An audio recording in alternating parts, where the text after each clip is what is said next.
I'm from the city of Hama, the city that witnessed the biggest massacre in Syria's modern history in 1982. They killed over 40,000 martyrs, including my father's brothers. They disappeared under the ruins of their city. My dad, he refused to talk about that day. Whenever we asked him, Daddy, he would say, you focus on your studies and learning. It is best for you. He didn't want us to live in animus and hatred. He said, look to the future. Silence is how most Syrians lived, under injustice, marginalization, under the oppressive ruler's boot for decades. We lived in a big prison, waiting for the locks and chains to be broken. In the spring of 2011, the Great Syrian Revolution broke out, and Syrians broke out of their silence and called for freedom. All sects, all ethnicities, all Syrian cities.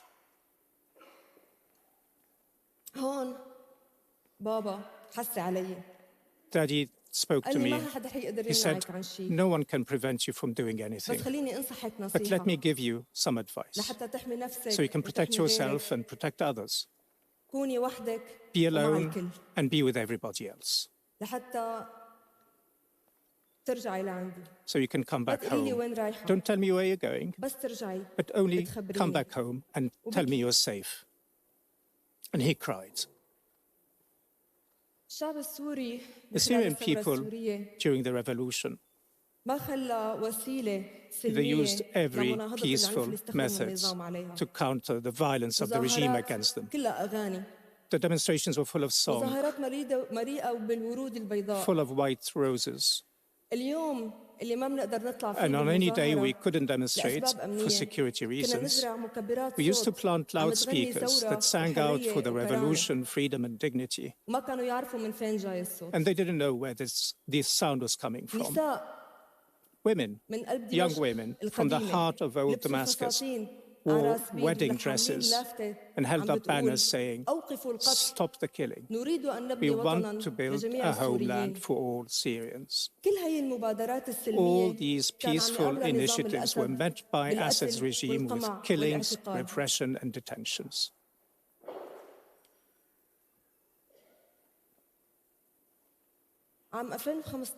In 2015, in September, I was arrested by a branch of military intelligence through forcing my best friend, and they tortured her. They selected her from a different sect very carefully. They selected people from different sects in order to plant suspicion amongst us. They led us blindfolded in a long dark corridor, and we heard the sounds of torture from the dungeons, odious smells mixed with the smell of blood.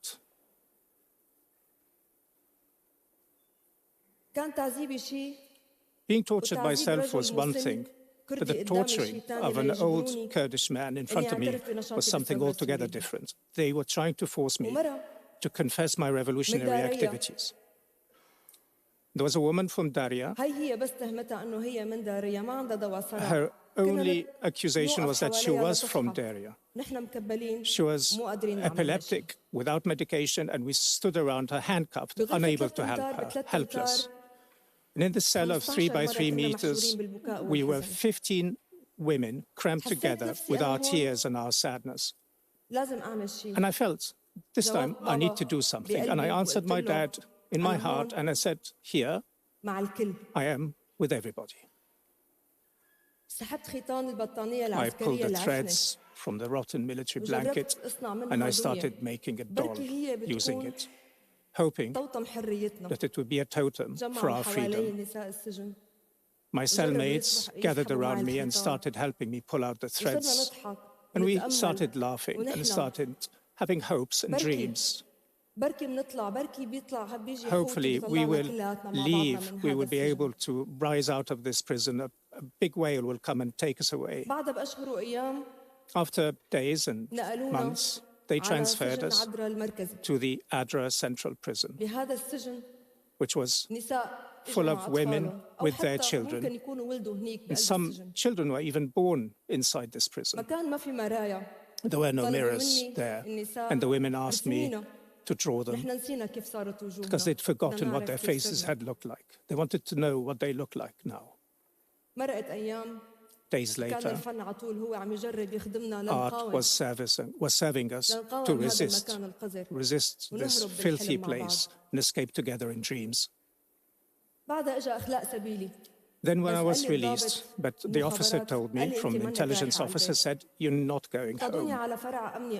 They blindfolded me and took me to another intelligence branch, and they forced me to stamp with my fingerprints 9 white pages, which they did with all detainees in order to have ready-made, trumped-up charges against us at any time they want. Days later, I discovered that my release was in return for a very high financial bribe paid by my relatives. I went home, but I wasn't safe. I was followed all the time, phone calls every day.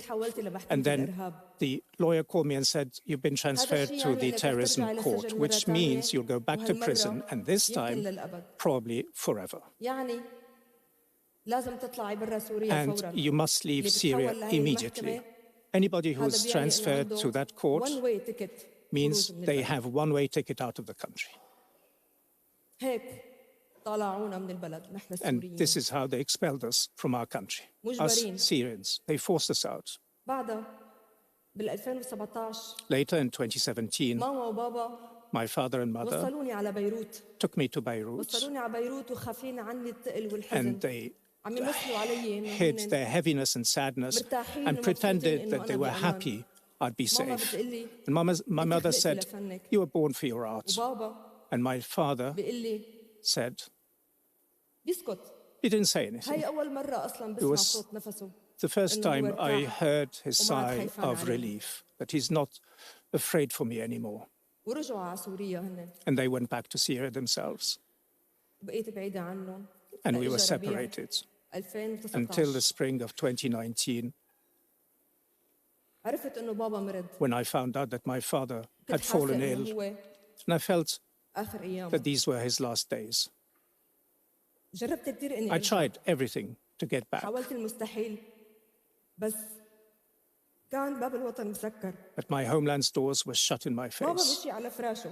My father died in his bed, and I couldn't bury him. I couldn't be by his side. Like many of my friends and colleagues who were not able to stand next to their family, they were forced out. And then this question keeps coming back. Why me? Why did I survive? Why not Basil Shahada? Why not Dima? Why not Osama and Razan?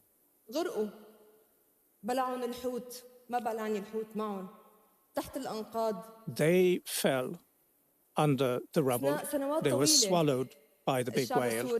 And for many, many years, the Syrian people lived with the survivors' complex. But those who left Syria didn't remain silent. They tried all efforts through humanitarian organizations, civil society organizations. They issued reports in the name of the Syrian people.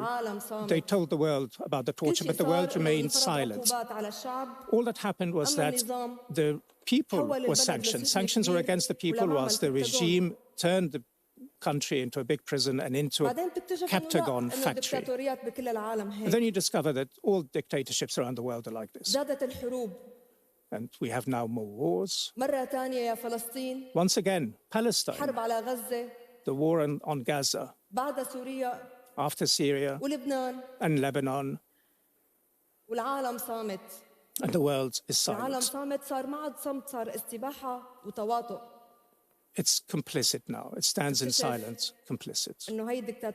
And you discover that these dictatorships, they are scared of a butterfly, of its longing for the light of its freedom, and they exploit its fragility and trample on it.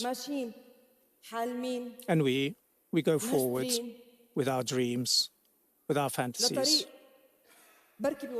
and a path that we hope will lead us somewhere good. And we march in this butterfly's funeral.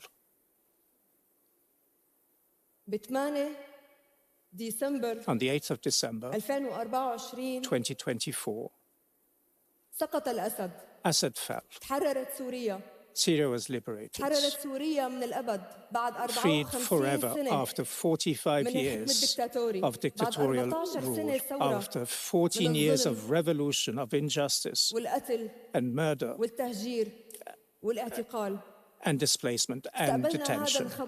And we met this news with joy and with tears. It was the first time I could go back to Syria after 8 years of absence. We went out onto the streets and I met some friends. And there were friends I was hoping they would be released from their prisons, but they never came out. Next to me was standing a woman who was holding up a photo of her detained son. And she was hoping he would come back. She was saying, "Come out, my son, come out. We are liberated now." But he never came out. And then I felt I have to go to visit my father, to his grave. I went and visited him. He was under in the ground. And I played for him a recording, the sound, the announcement, the famous announcement. It is now 6 a.m. in Damascus without Assad. It was a dream that has come through. The Syrian revolution, the Syrian people, the Syrians' will won in the end after 14 years of revolution. It's a triumph that all Syrians have achieved with all their ethnicities, all their sects.